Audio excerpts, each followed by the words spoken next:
The New York Times is reporting that the United States Army is withholding operational plans from Donald Trump. In specific, the Army is making incursions into attacking the Russian power grid. So they're inserting crippling code into the command structure of Russia's power grid, their nuclear power plants, their coal fired power plants.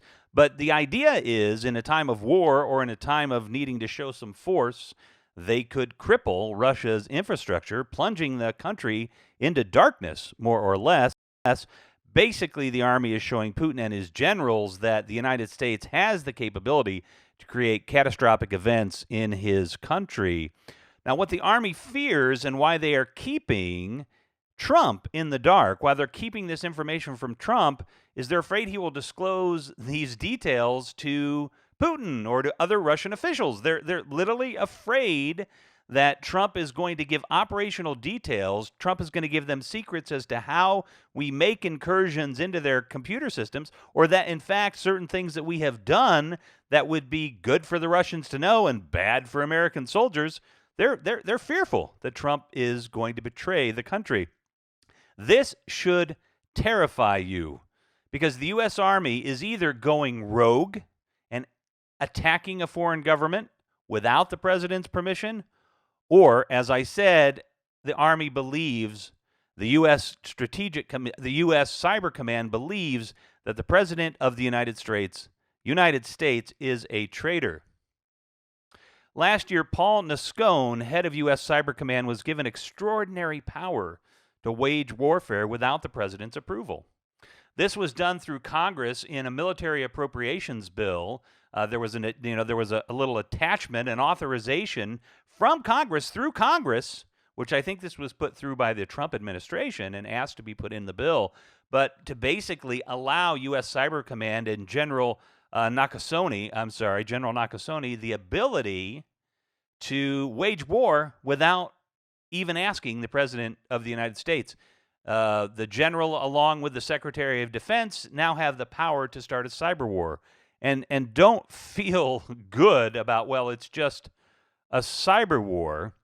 Cyber war can lead to real war, a kinetic war. You know what a kinetic war is? That's where bombs are dropped.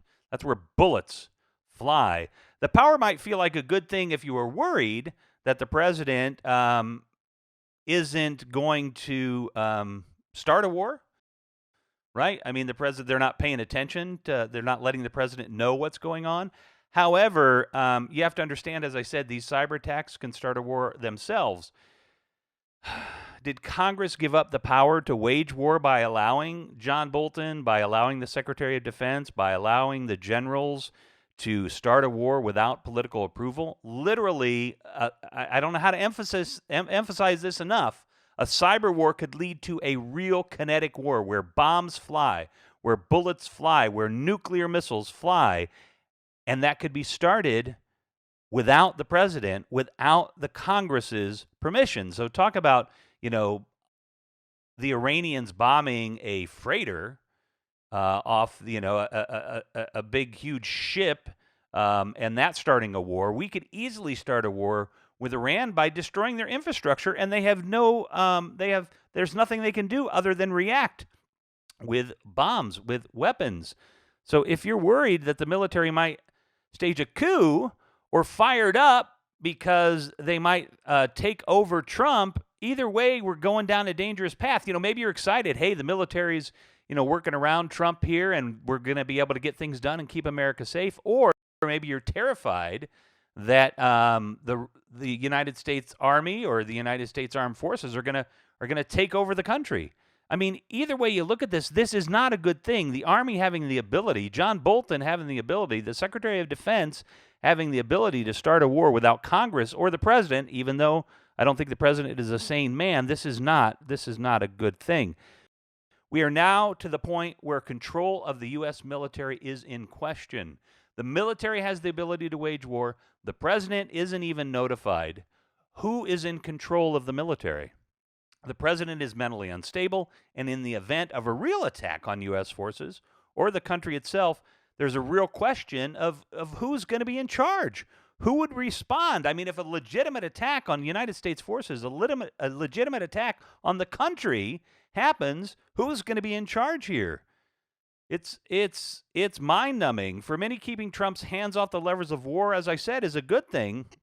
But how can we trust these war hawks like Bolton or the generals to possibly go rogue and do the right thing? This should terrify you. The United States right now does not have control of its military forces. We have lost control of our military forces. This has been News for the Left and Us. My name is Revolution McInnes. If you like the show, hit the like button. If you really like the show, hit the subscribe button and ring the bell, because that'll let you know when our next video drops. If you want to support us, you can go to www.patreon.com/News for Left.